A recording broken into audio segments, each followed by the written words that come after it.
ನಮಸ್ಕಾರ ಸ್ನೇಹಿತರೆ, ಇಬ್ಬನಿ ನ್ಯೂಸ್ಗೆ ಸ್ವಾಗತ. ನೀವಿನ್ನೂ ಇಬ್ಬನಿ ನ್ಯೂಸ್ಗೆ ಸಬ್ಸ್ಕ್ರೈಬ್ ಮಾಡ್ಕೊಂಡಿರದಿದ್ರೆ ದಯವಿಟ್ಟು ಈಗಲೇ ಸಬ್ಸ್ಕ್ರೈಬ್ ಆಗಿ, ಬೆಂಬಲಿಸಿ, ಪ್ರೋತ್ಸಾಹಿಸಿ. ಕೇಂದ್ರ ಸರ್ಕಾರದ ಬೆಲೆ ಏರಿಕೆ ವಿರುದ್ಧ ಹಗರಿಬೊಮ್ಮನಹಳ್ಳಿ ತಾಲೂಕು ಸಿಪಿಐ ಕಾರ್ಯಕರ್ತರಿಂದ ಪ್ರತಿಭಟನೆ. ದಿನೇ ದಿನೇ ಜನಜೀವನವನ್ನು ಬಾಧಿಸುವಂತೆ ಅಗತ್ಯ ವಸ್ತುಗಳ ಬೆಲೆ ಏರಿಕೆ ಮಾಡುತ್ತಿರುವ ಕೇಂದ್ರದ ಬಿಜೆಪಿ ಸರ್ಕಾರದ ವಿರುದ್ಧ ಇಂದು ಹಗರಿಬೊಮ್ಮನಹಳ್ಳಿ ಸಿಪಿಐ ಕಾರ್ಯಕರ್ತರು ತೀವ್ರ ಪ್ರತಿಭಟನೆ ನಡೆಸಿದರು. ನರೇಂದ್ರ ಮೋದಿಯವರ ಸರ್ಕಾರ ಗಗನಮುಖಿ ಸರ್ಕಾರವಾಗಿ ಜನರ ಜೇಬಿಗೆ ಕತ್ತರಿ ಹಾಕುತ್ತಿದೆ. ಜನರ ಜೊತೆಗೆ ಚೆಲ್ಲಾಟವಾಡುತ್ತಿರುವ ಸರ್ಕಾರದ ಕ್ರಮವನ್ನು ಖಂಡಿಸಿದರು.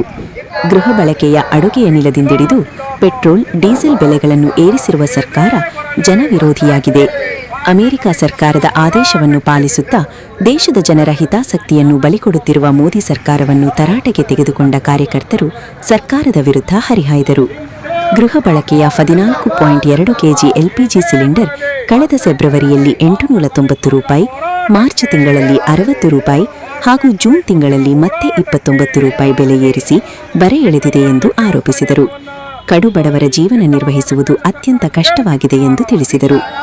ಈ ಸಂದರ್ಭದಲ್ಲಿ ಜಿಲ್ಲಾ ಕಾರ್ಯಕಾರಿ ಮಂಡಳಿಯ ಸದಸ್ಯ ಗುಡಿಹಳ್ಳಿ ಹಾಲೇಶ್, ತಾಲೂಕು ಕಾರ್ಯದರ್ಶಿ ಅನ್ವರ್ ಬಾಷಾ, ದಾದಾವಲಿ, ಕೆ ಮುದಿಯಪ್ಪ, ಅಂಜಿನಪ್ಪ, ತಾಲೂಕು ಮಂಡಳಿ ಸದಸ್ಯರಾದ Devanna, Dodda Mallesh, H Mailappa, K Lalitha, Chandru, K Venkatamma, K Manjunatha, K Durgappa, K Lakshmi, K Durgamma, Haregondanahalli Goneppa, Kotresh, Nagappa ಮತ್ತಿತರರು ಭಾಗವಹಿಸಿದ್ದರು.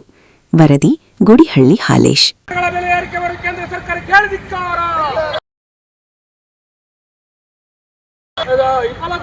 ನರೇಂದ್ರ ಮೋದಿ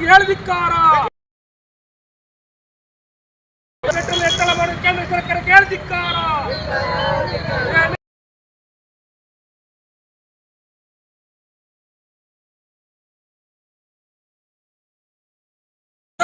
ಏನು ಮಹಿಳೆಯರಿಗೆ ಅದೇ ಮಹಿಳೆಯರಿಗಾಗಿ ಈ ದೇಶದ ಚಾಕ್ಲೇಟ್ ಕೊಡ್ತಾ ಇದ್ರೆ ಅಲ್ಲಿ, ಆದ್ರೆ ನಮ್ಮ ಮಹಿಳೆಯರಿಗೆ ದುಬಾರಿ ಮಾಡಿ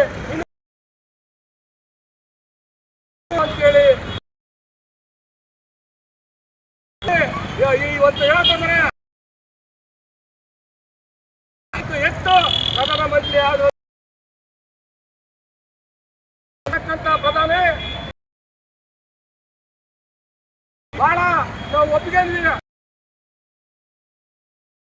ಶೋಷಣೆ, ಕಾರ್ಮಿಕರ ಶೋಷಣೆ. ಇವತ್ತು ಅದಾನಿ, ಅಂಬಾನಿ,